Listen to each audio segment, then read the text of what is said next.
Je m'appelle Mohamed Mbaye, plus connu sous le nom de Zulu Mbaye. Je suis plutôt un Sénégalais plasticien que plasticien sénégalais.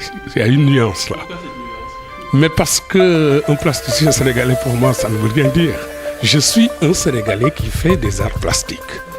Voilà. Mais je ne fais pas de l'art sénégalais. Et dire que je suis artiste sénégalais, ça veut dire que tu fais de l'art sénégalais. Moi, je préfère dire je suis Sénégalais artiste.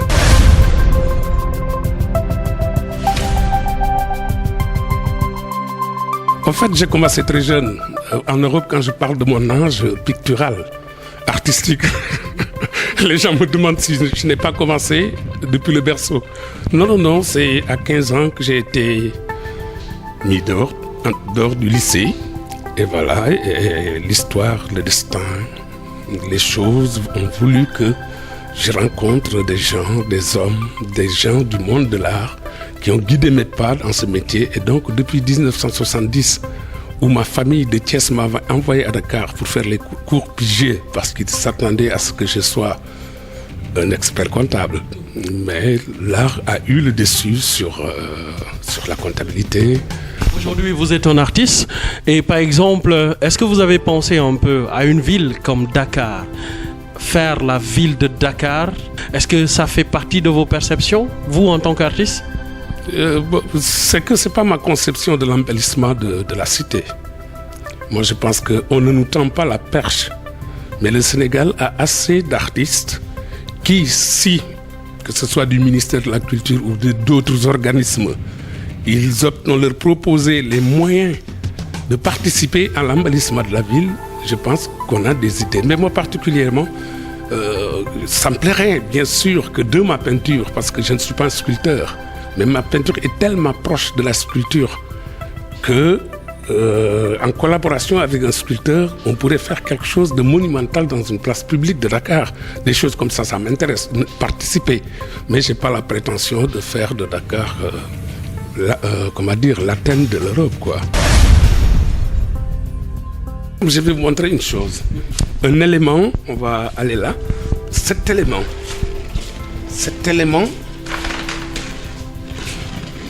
qui est là. Et on voit un motif ici. Pour moi, je considère ces éléments comme des personnages. Donc c'est comme deux personnes. Donc c'est un couple. Et qu'est-ce qui les lie? Ce nœud. Comme dans le mariage. Donc takal khale bi lam. Pour moi, ça c'est le lam, c'est le bracelet avec les motifs décoratifs, bien sûr, qu'il peut y avoir sur un bracelet. Pour moi, ça c'est le bracelet qui lie ce couple à celui, cet être à celui-là. Et ça fait pour moi un couple. Ça me donne une autre idée aussi de bras levés vers le ciel, comme une prière. Ce nœud aurait maintenant la signification tout simplement une force, une énergie qui lie les deux mains qu'on tend vers Dieu ou pour les autres, je ne sais pas, la nature, ou pour implorer. Pour moi, c'est des formes comme ça. Donc, cette forme-là pourrait donner l'idée d'une sculpture monumentale. Et dans un pays aussi religieux que le Sénégal, une image qui parle de prière, donc de religiosité, collerait bien à notre environnement. C'est pour ça que je suis un peu contre le monument de la Renaissance. Le monument de la Renaissance, moi, dans une interview dans un journal La Place, j'ai dit que si je pouvais mettre un monument sur chaque centimètre du territoire africain, je l'aurais fait. Mais là, le style, le mode d'expression artistique qu'on voit à travers ce monument ne colle ni à ma réalité culturelle, ni historique, ni religieuse. Donc, je trouve que à la place, l'Afrique avait autre chose à proposer au monde comme accueil que cette leçon récitée des maîtres d'ailleurs. Donc, dans ce cadre-là, vraiment, participer à l'embellissement de la cité m'intéresse pour que les autres ne viennent pas le faire à notre place, comme ce qui vient de se passer. Donc, c'est horrible, cette statue. Mais on pourrait mettre autre chose.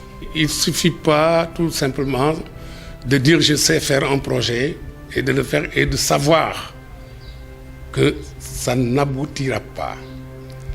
J'ai dit dans un article avant-hier, qui est paru avant-hier, que les acteurs culturels dans ce pays ont dépassé les gérants de la culture.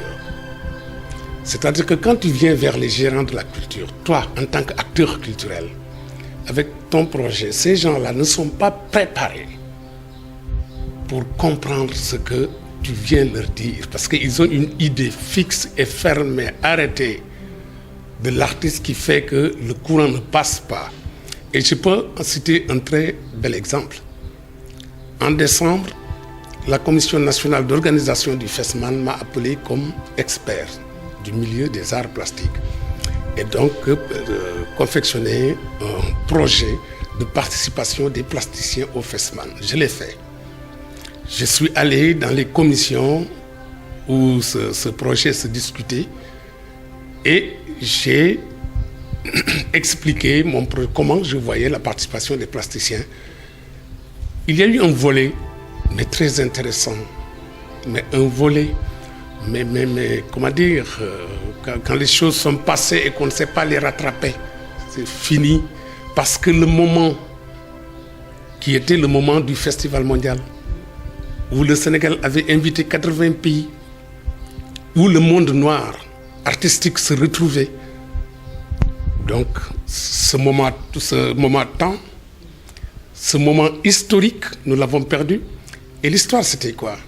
Le Sénégal a invité 80 pays.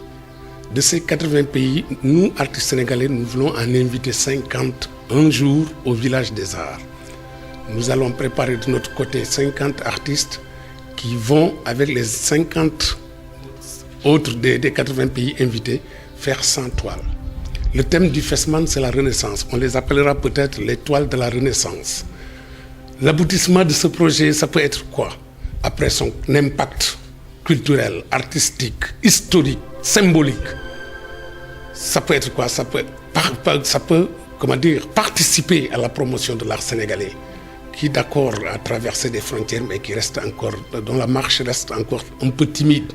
C'est-à-dire qu'on pourrait demander à ces 80 pays invités quel pays voudrait recevoir l'exposition. Des 80 pays, il y aurait peut-être sûrement 15 ou 20. Voilà comment j'avais réfléchi la chose. Et que, donc, l'art africain, parce que c'est l'art pas africain tout simplement, mais du monde noir, parce que les artistes de la diaspora ont fortement participé par leurs œuvres, même si beaucoup ne sont pas venus par une organisation que nous connaissons.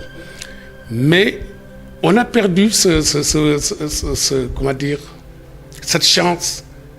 Et c'est dû à quoi? Mais au fait que les acteurs culturels, comme je le disais, ne sont pas au diapason de certaines choses. On a l'impression que ce qui les intéresse, c'est de signer des papiers, des machins, mais pas de réfléchir. Ils ne sont pas payés pour réfléchir. Ce n'est pas des réceptacles qui sont accueillants.